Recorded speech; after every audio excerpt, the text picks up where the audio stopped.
আসসালামু আলাইকুম। কাকু খাদ্য নিয়ে এসেছেন নাই? চলো চলো চলো চলো চলো চলো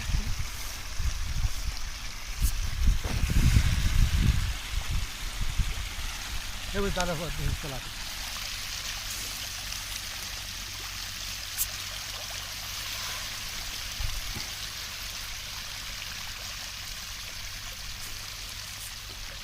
কয় পিস হবেন কাকু? হ্যাঁ কয় পিস হবেন?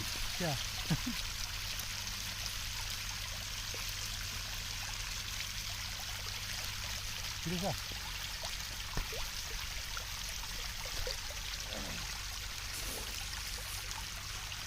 আছে